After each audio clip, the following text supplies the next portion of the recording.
Hello everyone, welcome back to RM classes. तो आज हम पढ़ेंगे फर्मेंटेशन एंड फर्मेंटर्स। जैसा कि इसके पहले वीडियो में मैंने microscopy, autoclave, oven, laminar, air flow, centrifuge, calorimeter, spectrophotometer and immobilisation method मैंने पढ़ा दिया है। तो आज हम पढ़ेंगे फर्मेंटेशन एंड फर्मेंटर्स। चलिए वीडियो को स्टार्ट करते हैं। Fermentation is a metabolic process that involves the conversion of sugar into acid, gases or other compound by microorganisms such as bacteria or yeast। तो जो फर्मेंटेशन है ये एक मेटाबॉलिक प्रोसेस है जिसमें माइक्रो ऑर्गेनिज्म जैसे कि बैक्टीरिया और ईस्ट के द्वारा जो कि शुगर को एसिड, गैसेस और अदर कंपाउंड में कन्वर्ट करता है। इसी प्रोसेस को हम फर्मेंटेशन बोलते हैं। Types of fermentation. तो there are two types of fermentation, aerobic fermentation and anaerobic fermentation. Aerobic fermentation जिसमें कि ऑक्सीजन प्रेजेंट होता है उसे एरोबिक बोलते हैं, जिसमें ऑक्सीजन एब्सेंट होता है यानी कि एनारोबिक बोलते हैं उसे। तो aerobic fermentation occur in the presence of oxygen producing carbon dioxide and water as a by product. तो जो एरोबिक फर्मेंटेशन होता है वो ऑक्सीजन के प्रेजेंस में होता है एंड ये कार्बन डाइऑक्साइड एंड वाटर जो है H2O as a by product release करता है। एंड सेकेंड यहाँ पे anaerobic fermentation occur in the absence of oxygen producing lactic acid, ethanol और other compound as a by product. तो जो एनएरोबिक फर्मेंटेशन होता है वो ऑक्सीजन के एब्सेंस में होता है एंड ये as lactic acid, ethanol and other compound as a by product release करता है। तो फिर आपको समझ में आ गया होगा कि टाइप्स ऑफ फर्मेंटेशन यहाँ पे टू टाइप्स होते हैं, aerobic and anaerobic. Aerobic means presence of oxygen and anaerobic means absence of oxygen. Presence of oxygen, यहाँ पे एब्सेंस ऑफ ऑक्सीजन। तो यहाँ पे क्या होता है, बाई प्रोडक्ट ऑक्सीजन जब रहेगा तो इसमें CO2 एंड H2O रिलीज़ होगा एंड जब एब्सेंस रहेगा तो lactic acid and ethanol and other by product as a by product release होगा। फिर हम पढ़ेंगे फर्मेंटेशन का एप्लीकेशन यानी अनुप्रयोग। तो फर्मेंटेशन इज़ यूज्ड इन, तो फर्मेंटेशन कहाँ कहाँ पे यूज़ करते हैं उसके बारे में पढ़ेंगे। तो फर्स्ट है यहाँ पे फूड प्रोडक्शन। तो हम फर्मेंटेशन का फूड प्रोडक्शन में यूज़ करते हैं। Producing food like bread, cheese, yogurt, beer and wine. तो ये सब यहाँ पे जो फूड बताया है, ब्रेड, चीज़, योगर्ट, ये सब में हम फर्मेंटेशन का यूज़ करते हैं। जैसे कि ब्रेड को बनाने के लिए जो इसका डो होता है उसको फर्मेंटेट की ज़रूरत होती है, तो हम ईस्ट का यूज़ करते हैं जिससे डो रहता है वो ज़्यादा फूल जाता है एंड जो ब्रेड हमारा होता है वो बहुत स्पॉन्जी बनता है। तो आपको समझ में आ गया होगा कि फूड यानी कि हम जो खाने में यूज़ करते हैं फर्मेंटेशन। सेकेंड है यहाँ पे हमारा biofuel, producing ethanol other biofuel from biomass. तो जो बायोमास से इथेनॉल और बायोफ्यूल प्रोड्यूस होता है इसमें भी हम फर्मेंटेशन का यूज़ करते हैं। एंड थर्ड यहाँ पे pharmaceutical, producing antibodies, vaccine and other pharmaceutical product. तो फार्मास्यूटिकल्स में हम फर्मेंटेशन का एंटीबॉडीज़, वैक्सीन और अदर फार्मास्यूटिकल्स प्रोडक्ट्स बनाने के लिए यूज़ करते हैं। एंड फोर्थ है यहाँ पे बायोटेक्नोलॉजी, तो developing novel products and process using micro organism. तो बायोटेक्नोलॉजी में हम माइक्रो ऑर्गेनिज्म का यूज़ करके novel product and processes develop करते हैं। तो आपको समझ में आ गया होगा फर्मेंटेशन 4 टाइप्स यहाँ पे यूजेस बताया है। पहला है फूड, सेकेंड है बायोफ्यूल, थर्ड है फार्मास्यूटिकल एंड फोर्थ है बायोटेक्नोलॉजी। फूड में हम जो कि फूड बनाने के लिए फर्मेंटेशन का यूज़ करते हैं, बायोफ्यूल बनाने के लिए भी हम फर्मेंटेशन का यूज़ करते हैं और फार्मास्यूटिकल में भी हम फर्मेंटेशन का यूज़ करते हैं, बायोटेक्नोलॉजी में भी हम फर्मेंटेशन का यूज़ करते हैं। फिर हम पढ़ेंगे बेनिफिट्स ऑफ फर्मेंटेशन, मतलब फर्मेंटेशन के क्या क्या लाभ होते हैं उसके बारे में पढ़ेंगे। Fermentation offer several benefits including, तो फर्मेंटेशन के बहुत सारे बेनिफिट्स होते हैं उसमें से जैसे कि पहला है food preservation. Fermentation can preserve food by creating an environment that inhibit the growth of pathogen. तो फूड प्रिजर्वेशन से ये समझिए कि जो फर्मेंटेशन रहता है वो फूड को प्रिजर्व भी कर सकता है। वो एक ऐसा इन्वायरमेंट बना देता है जिसमें कि पैथोजन का ग्रोथ नहीं होता है, यानी रोगाणुओं का जो ग्रोथ होता है यानी विकास होता है वो उसे रोक देता है। तो फूड प्रिजर्वेशन में फर्मेंटेशन जो रहता है फूड को प्रिजर्व करता है, वो एक ऐसा इन्वायरमेंट बना देता है जिसमें कि जो पैथोजन का ग्रोथ होता है वो रुक जाता है। एंड सेकेंड है यहाँ पे nutritional enhancement. Fermentation enhance the nutritional value of food by increasing the bioavailability of nutrients.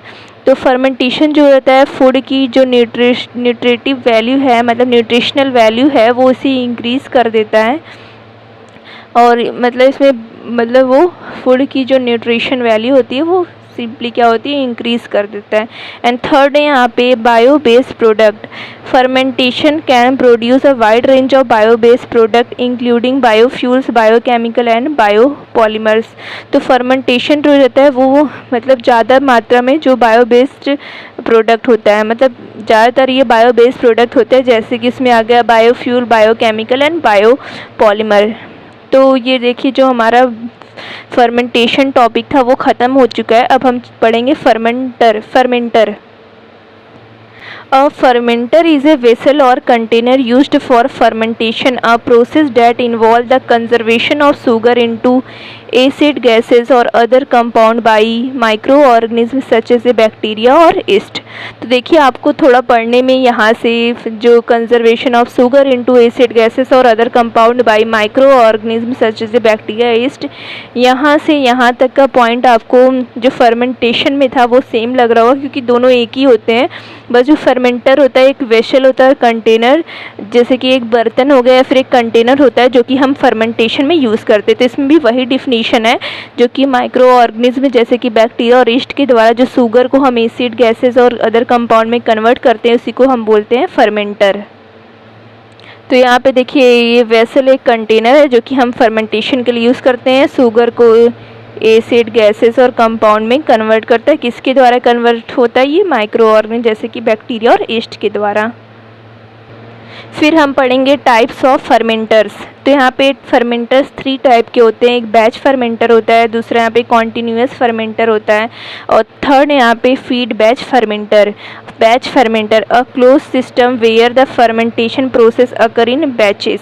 तो बैच फर्मेंटर एक ये क्लोज्ड सिस्टम होता है, मतलब जो चारों तरफ से बंद होता है और इसमें ही क्या कहते हैं फर्मेंटेशन का जो प्रोसेस रहता है वो बैच में होता है। फर्मेंटेशन का प्रोसेस एक बैच में होता है, मतलब एक पूरा क्लोज्ड कंटेनर समझ लीजिए, तो उसमें फर्मेंटेशन का प्रोसेस होता है। एंड सेकेंड है यहाँ पे continuous fermenter, a system where the fermentation process occur continuously with a constant flow of nutrient and products.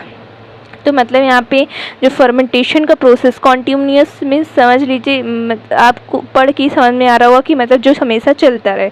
तो यहाँ पे जो फर्मेंटेशन का प्रोसेस होता है वो कॉन्टीन्यूअस होता है और साथ ही इसमें न्यूट्रिएंट और प्रोडक्ट्स भी होते हैं, मतलब कांस्टेंट यानी मतलब बराबर निरंतर रहते हैं, मतलब बराबर मात्रा में हमेशा रहते हैं। एंड थर्ड है यहाँ पे feed batch fermenter, a system where the fermentation process occur in a batches with the addition of nutrient during the process. तो यहाँ पे फीड बैच फर्मेंटर्स जो हैं, यहाँ पे फर्मेंटेशन का जो प्रोसेस होता है एक बैच में होता है, मतलब यही समझ लीजिए कंटेनर में जो होता है फर्मेंटेशन का प्रोसेस और उसमें साथ में मतलब जो न्यूट्रिएंट्स भी होते हैं, मतलब इसमें जो फर्मेंटेशन का प्रोसेस होता है उसमें न्यूट्रिएंट्स भी जो होता है प्रोसेस के दौरान उसमें न्यूट्रिएंट्स भी ऐड किए जाते हैं। तो एक बार और समझ लेते हैं, देखिए टाइप्स ऑफ फर्मेंटर्स। तो 3 टाइप्स होते हैं, एक batch fermenter, second is continuous, third is feed batch. Batch fermenter means जहाँ पे फर्मेंटेशन का प्रोसेस एक क्लोज्ड कंटेनर में होता है। कॉन्टीन्यूअस फर्मेंटर मीन्स जहाँ पे कॉन्टीन्यूअसली फर्मेंटेशन होता है और साथ ही उसमें न्यूट्रिएंट और बाई प्रोडक्ट भी रहते हैं। And third is feed batch, यानी कि जो फर्मेंटेशन का एक मतलब एक क्लोज्ड कंटेनर में जो फर्मेंटेशन की प्रोसेस होती है और उसमें न्यूट्रिएंट्स भी साथ में ऐड करते जाते हैं। जब प्रोसेस वो होता है फर्मेंटेशन का उसी टाइम ऐड करते हैं न्यूट्रिएंट्स। फिर हम पढ़ेंगे एप्लीकेशंस। एप्लीकेशन मतलब जो फर्मेंटर का यूज़ कहाँ कहाँ पे होता है उसके बारे में पढ़ेंगे। Fermenter are used in, first है यहाँ पे food beverage production, producing beverage यानी कि यहाँ पे ड्रिंक जो होता है जैसे कि टी कॉफ़ी ये हो गया, उसमें हम फर्मेंटर का यूज़ करते हैं। Producing food like yogurt cheese beer and wine, तो यहाँ पे फूड में जैसे बियर चीज़ वाइन जैसे कि ईस्ट फर्मेंटेशन में जैसा कि पढ़े थे वैसा ही सेम इसमें भी है। फूड में फर्मेंटेशन का यूज़ करते हैं, जैसे ब्रेड यहाँ पे चीज़ हो गया, बियर हो गया एंड वाइन हो गया। And second is biofuel production, product producing ethanol and other biofuel from biomass, तो यहाँ बायोमास से जो इथेनॉल एंड अदर बायोफ्यूल्स जो कि प्रोड्यूस होते हैं through the fermenter. And third is pharmaceutical production यानी during antibodies vaccine and other pharmaceuticals product, तो यहाँ एंटीबॉडीज़ वैक्सीन एंड प्रोडक्ट्स के दौरान यहाँ पे फर्मेंटर के यूज़ करते हैं। And fourth is biotechnology research, studying fermentation process and developing new bio product, तो यहाँ पे फर्मेंटेशन को पढ़ते हैं एंड उसको प्रोसेस करते हैं एंड डेवलप करते हैं न्यू बायो प्रोडक्ट में। Key features of fermenters, fermenters typically have a feature such as, तो मतलब यहाँ पे बहुत सारे फीचर्स भी होते हैं इसमें फर्मेंटर में। फर्स्ट हो गया temperature control, second is pH control, third is agitation, fourth is aeration. PH control maintaining optical temperature of A microbial growth and fermentation, तो यहाँ पे टेम्परेचर को कंट्रोल करना पड़ता है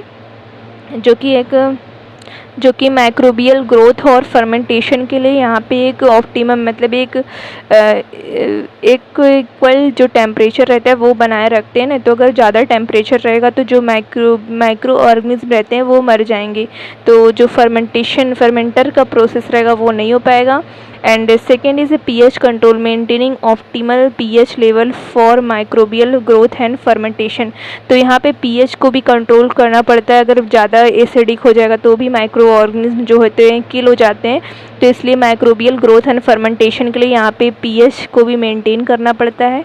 and third is agitation, mixing the fermentation broth to ensure uniform condition, तो यहाँ पे एजिटेशन में जो है फर्मेंटेशन ब्रोथ को मिक्स करते हैं ताकि एक समान जो कंडीशन रहे वो बना रहे।